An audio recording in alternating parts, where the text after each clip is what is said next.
Hello, everybody, and welcome to Fall in Love with Teams. Today, we're going to be talking about putting your frontline workers first. So thank you very much for joining us today. My name is Karen. I'm a senior manager with WM Reply over in Manchester in the United Kingdom, and I'll be joined today by Owen Edwards, who's one of our technical consultants, who's been working on a couple of first-line projects for us and can share some really great examples of what we've been doing today. So thank you very much for joining us. I want to open up by just setting the scene of why we're talking about first-line workers at the moment. And you'll all have seen in the news recently that key workers, first-line workers are at the centre of everyone's mind right now. They're the people that have been keeping the country running.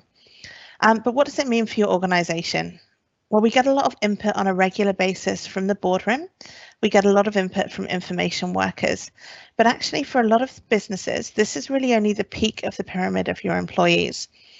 What you've got with your first line workers are the people that are most in touch with reactions to new projects, the people that have the most contact with your customers day to day, and the people on the ground that can give you that really instant feedback about what's working and what isn't.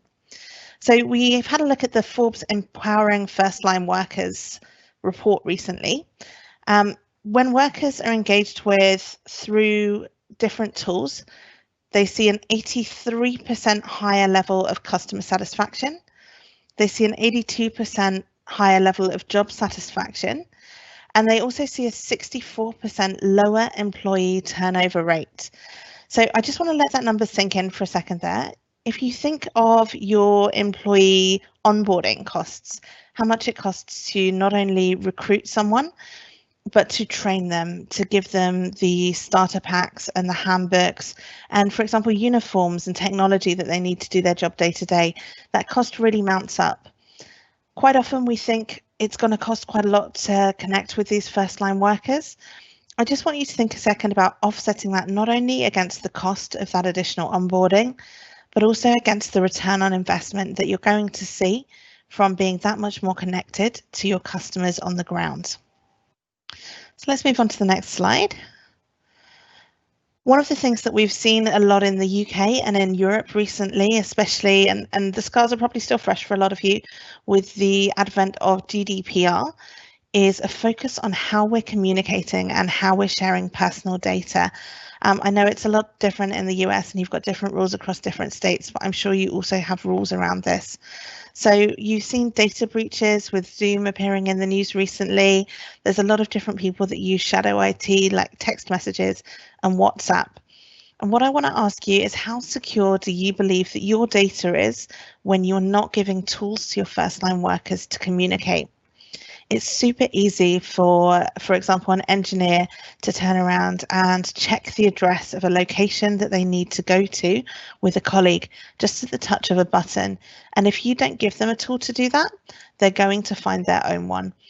If we can bring all of that inside of the Microsoft stack and inside Office 365, you are safe-proofing yourself against these different problems that are coming up. You're making sure that your data is super secure. You're making sure it's searchable and you're bringing it within the scope of GDPR. So I'd like to consider today a tool like Yammer or like Teams in order to bring that in-house. If we can move on to the next slide. So a lot of you that have been to our webinars in the past will be quite familiar with this slide, talking about core functionality, the inner loop and the outer loop. But today what I want to focus on is Teams, because Teams actually brings a lot of this different functionality together. There's a lot of information here. So there's an idea sharing platform, there are file structures, there are ways that we can connect to our calendar, there's task setting, there's shift patterns, there's onboarding. I want to focus on really keeping this simple for your first line workers and making sure that we can give them a cohesive story on why we want to use this technology and how it can add the most value today. But it's good to be aware that all of these different functions are right there at your fingertips. And some of the things that we've been finding most useful, if we can go on to the next slide, are the different functionalities that you can surface using the applications. So when you think about how your first line workers connect with technology, quite often they'll be on remote devices. So whether that's their cell phone, whether that's a tablet that you have in store, or whether they're remote and they're actually on their own devices. So quite frequently when I've gone into different companies to have change management workshops, some of the feedback that we get back is, I don't want all these different devices, I just want to use my device. And now within Microsoft, we have really good strategy that you can create your own, bring your own device policy and layers of security that we can put around that so that we can cut down on the costs. So here you see some of the great examples that we've got. You can open up your calendar, see where you need to be day to day. You can jump onto a task board and see what you have to go and do as you go about your day-to-day job. And this also links into Microsoft Shifts. And then you can engage with different members of your team. So if you've got an issue while you are on shift, you can have a direct chat to your staff supervisor without having to jump out. And it's quite valid in areas where maybe you don't want to make a phone call because it's a delicate situation, that you can just have a little quick conversation and allow someone to come back to you in their own time as well. So it's a great way of getting information. We are starting to use Microsoft Shifts a lot more, both within our customers and at our own organization. So I'll give you an example of how we are using it at the moment. We have started to return to the office slightly now after the initial COVID scare that's been going on. And we've been wanting to make sure that we're really respecting that social distancing. So we've set up shifts in patterns per bank of desks so that we know people always have the appropriate distance between them. And we're making sure that people aren't crossing over into seats that they wouldn't normally sit at.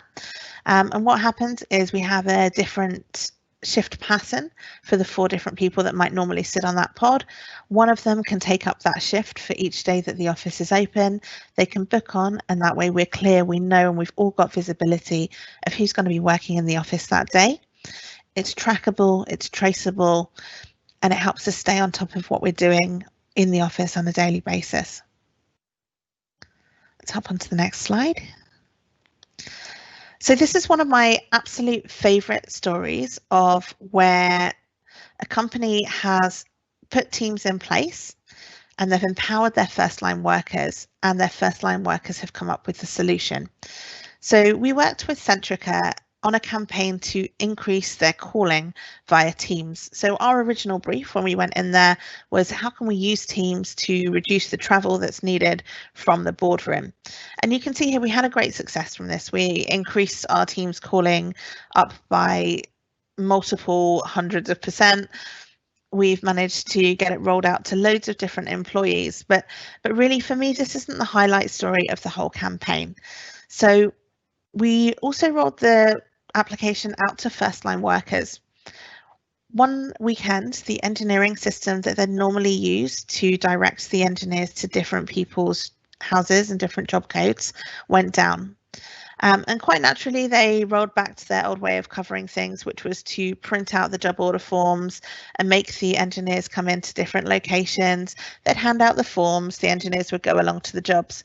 But what they were finding is quite often either people were out, or the job had resolved itself by the time that they got there, or that they just didn't have the information that they needed to do the fix on the fly. On the second day, one of the engineers said, hey, how about rather than doing it that way, we just upload these into a team. So we've all got access to Teams, we can see what's going on, and we can give instant feedback that day. So they went around, checked out the different job orders on codes, and when a customer called back in to say, actually, don't worry, I think I must have been having a blonde moment, it's fixed now, they could just write on the team, you don't need to go to this job, we've done it. When someone was snowed under and another person had 3 cancellations, they could cover for each other. And actually they managed to get through twice as many call outs as they normally would. And they massively improved their efficiency as well as their perception to the customers.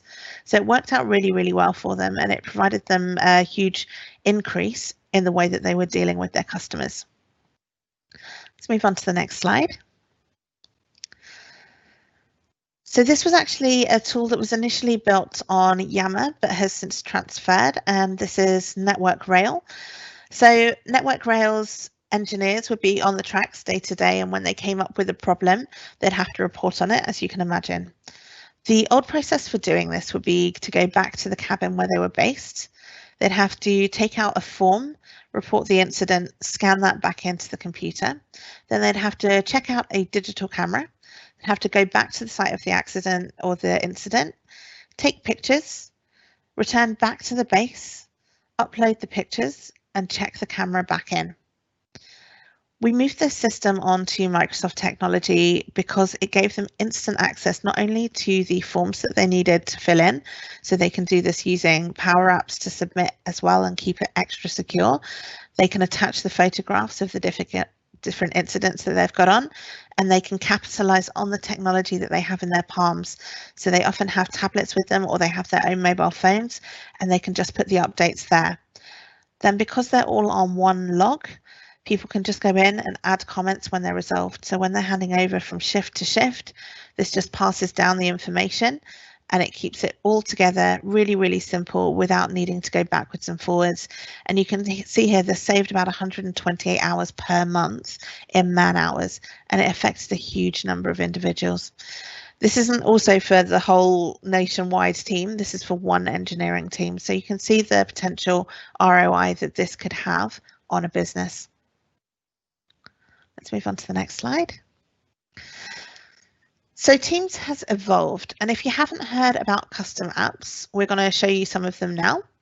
I've been working with Go Ahead London since July 2019, talking to them about the challenges that they have communicating with their workforce. So when I first engaged with Go Ahead, they were trialing another piece of software to chat with customers, despite the fact they actually had licenses already for all of their first-line workers in Teams. When we asked why this was, there was a little bit of a perception that there was too much in Teams. And we've already seen from the diagram earlier that it has a lot of different functionality. There's video calling, there's file sharing, there's image uploads, you've got GIFs for days, you've got shifts. They didn't necessarily want all of this information because they had a feeling that their drivers might be a little overwhelmed by this much. But they did want a way of communicating. And one of the problems that they had is out of all the London bus companies, they found that they had the highest turnover rate of staff. They wanted to fix this and they thought communication is probably going to be the answer. So when we started talking about what the drivers needed day to day, they want to have access to their pay slips. They are targeted on certain efficiency metrics when they're driving. And as you can imagine, when you're on an 8-hour shift and you're in a bus and you've only got a few breaks throughout the day, you might occasionally want to use the bathroom. So there are different codes for all of the places that they can stop and take a comfort break around their routes as well. So it was, rather than having a huge pile of documents that you'd hand off to someone and take with you on your bus route, this would now all be available at the touch of a button. So it brought in a way to swap shifts with different people through the communication channels. We've used Teams to localize different conversations amongst the different bus garages. So this was a really, really important point for them. And it might be a valid consideration for some of you as well. Sometimes people are worried that if we give a global communication platform to our first line workers, is there going to be a floodgate of perhaps sometimes negative or information that you don't necessarily want to create a huge stir over straight away, so you want to control the narrative. By having permissions controlled groups tied down to the garages, it meant that the management team at Go Ahead still felt like they had control of the conversation to a larger extent. There are also ways here to complete forms to request things like holidays, and there are ways of pulling forward the news from the intranet so that drivers still had access to exactly the same information that the workers would have on their desktops in the office, but without having to go onto company computers and without having to open different applications on their mobiles. So it's a full Teams integration piece, and it's built using SharePoint SPFX web parts, so the newest technology that we use on SharePoint. And I'm going to hand you across to Owen now, who's going to give you a deeper look inside the tool. Excellent. Thanks, Karen. Hi, everyone. My name is Owen Edwards. I'm a consultant at WM Reply, and I'm based in London. I'll just go ahead and share my screen and share with you some of the work that we've been doing with Go Ahead London.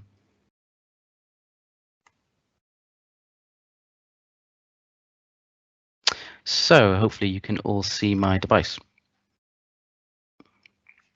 So let's jump into Teams. And immediately we have landed on the home page. So this is a customization that we've made. And if you see in the navigation there, we've also got some other custom areas as well. So my location and hub. But we've also got support for native out-of-the-box functionality with Teams as well. So for example, chat and activity. And we're using Teams policies in order to push out our customizations and control the navigation experience for particular users within the Go Ahead group. So in this scenario, we're able to target just Go Ahead London users. It's important to note as well that our customizations live within the context of Teams. So for example, I can click on the hamburger menu and I can access all my familiar settings. So for example, I can configure my notifications or sign out. And we're also able to leverage Teams' powerful search as well. So up in the top right, I can search across different verticals such as people, messages, and files. So the Home app is about keeping up to date with the latest going on in Go Ahead London. So you can see here we have a scrollable list of the latest news publications. So these news articles are being surfaced from a designated SharePoint news site. The user can also click See All, and we can view a digest of all the previous news articles. The user can tap a news article in order to read that piece of news. And the user can also interact with it as well. So for example, down the bottom, we can like and unlike that article, as well as view and add comments. So any comment made through the app will synchronize with SharePoint and vice versa. So let's go back to home. And if we scroll down a little bit, we're also surfacing the latest news article that's been published from that user's particular garage. And again, the user can jump straight into that article and really just consume that news. Let's go back to home. So we've also got a quick link section as well.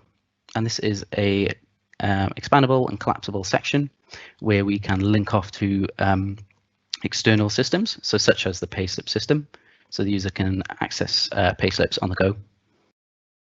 And then at the very bottom, we're also hooking into Microsoft Graph API. So we can really extend this and pull through other information such as the number of unread users in that unread emails in that user's inbox. So let's jump to my location. So my location is about surfacing the latest goings on in that user's garage. So in this scenario, I'm a member of Croydon Garage, and one of the options here is Garage News.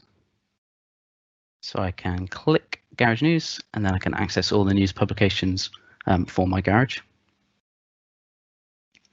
And again, I can access those news articles in depth. If I go back to my location, we've also got support for integration with Teams native functionality as well. So Have Your Say is a deep link to a channel within the team. And this is where users can use Teams functionality to really facilitate conversations with other users in their garage.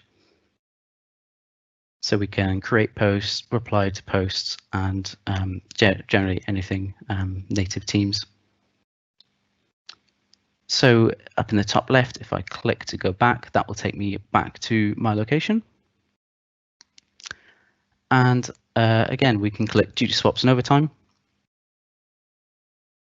And that will take us to another channel within this team.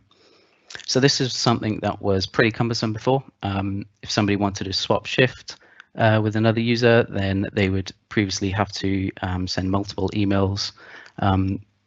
So by leveraging out-of-the-box Teams functionality, this is going to be much improved. So we also have chat as well. This is a standard Teams component. So this will allow users to have one-to-one conversations with other users and bus drivers in the organization. And we also then have the hub, which is another customization. So the hub is a collection of links. So these could be to third-party or external resources, such as Twitter. Or it could be a link to somewhere within Teams as well.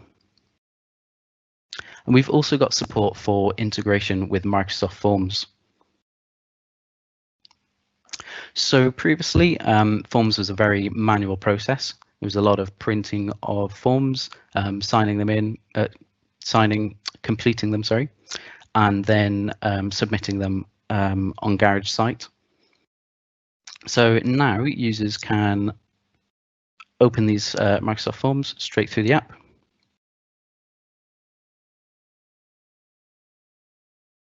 Unfortunately, a little bit of an issue with that, but clicking the form should open that form quite seamlessly within the app, so the user can complete. And obviously that will dramatically decrease the amount of time that it takes to process these forms. So let's go back to the hub, where we've also got support for showing documents through the app as well. So documents are hosted in SharePoint, but then surfaced through the app. And documents will display natively through the app. So as an example, the rulebook. So traditionally, the rulebook was issued to drivers when they join the company, but as you can imagine, this will get out of date quite quickly and frequently lost along routes as well. So now this is accessible all the time. The user's always got the most up-to-date copy, and they've got it wherever they are.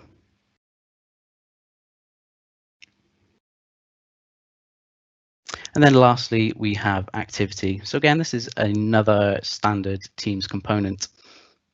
Anytime a user is mentioned or any notifications they receive, they can click on that notification and see the context of it.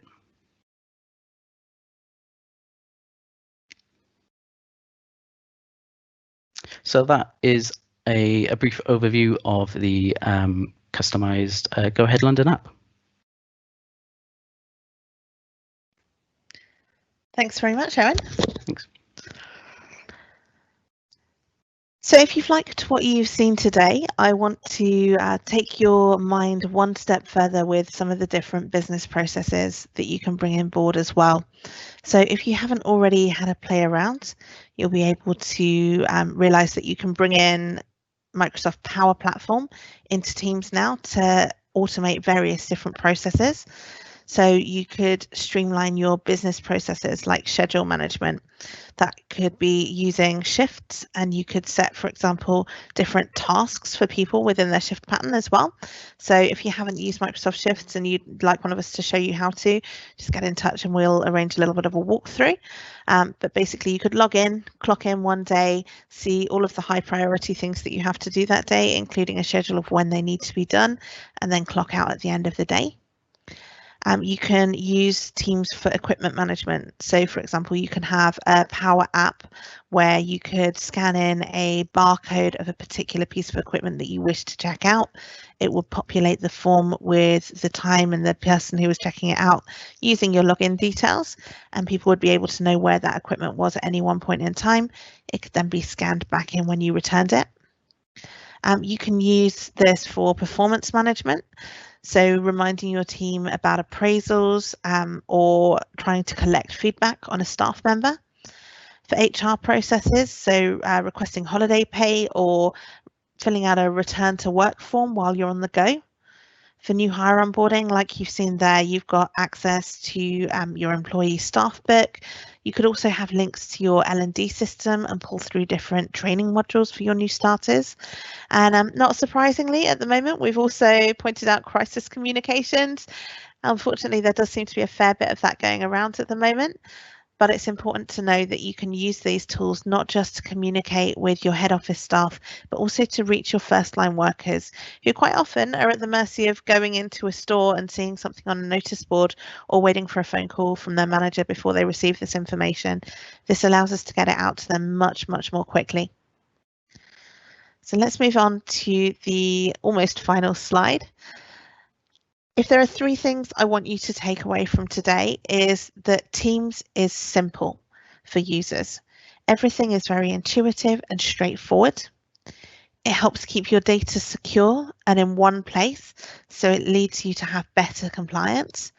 And it can be streamlined. So if you do think there's a bit too much functionality, or if it doesn't have the exact functionality that you need, we can streamline and build that within Teams and use Teams as the initial platform. So thank you very much for joining us today, and we're going to be hanging around for a few more questions. But just before I do take questions, I just want to remind you that we'll be here same time, same place, different face for the Fall in Love with Modern SharePoint presentation. We'll be showing you about all of the great click and drag functionality that you can do within modern sites. And if you're interested to see what else is coming up, just head over to fallinlovewithteams.com and we'll have links to other webinars in the series as well. Thank you very much, everybody. We'll be waiting for your questions.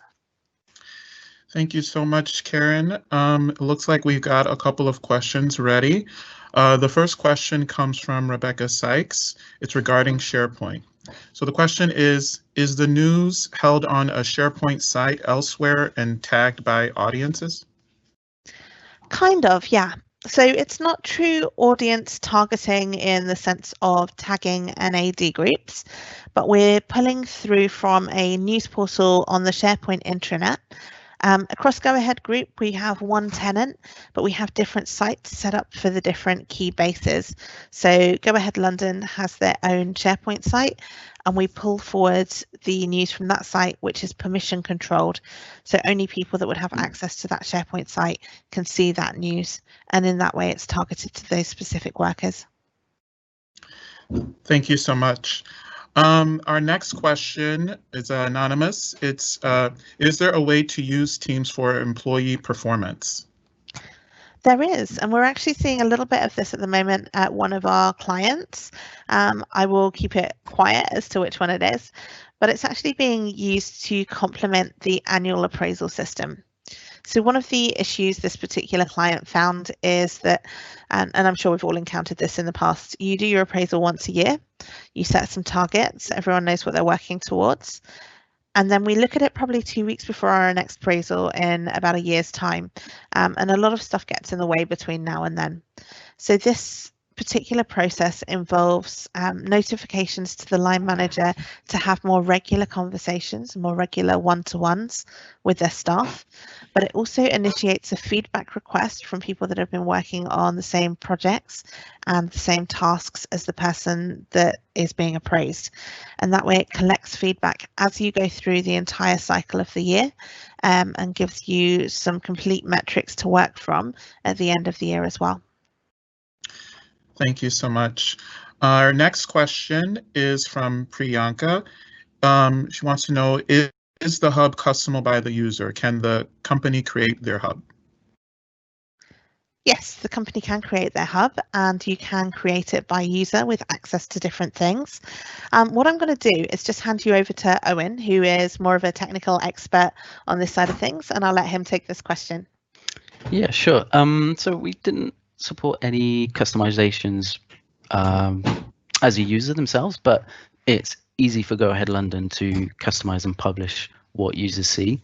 So it's all SharePoint list driven, so a really familiar and friendly user interface. So all the links that you want to surface to the app are managed through that SharePoint list, and then automatically those updates will happen through the hub. Thank you so much. Let's see, it looks like that was our last question. Perfect. Well, we're right on time, everyone. Thank you for joining us for that very brief webinar today. My name's Karen and I look after the European region, and Richard is our partner that looks after North America and South America. So if you have any questions, please do get in touch with one of us. We're always quite happy to hook you up with the relevant technical specialists and answer any questions that you've got. Please don't be shy, and hopefully we will see you here next week. Thank you very much.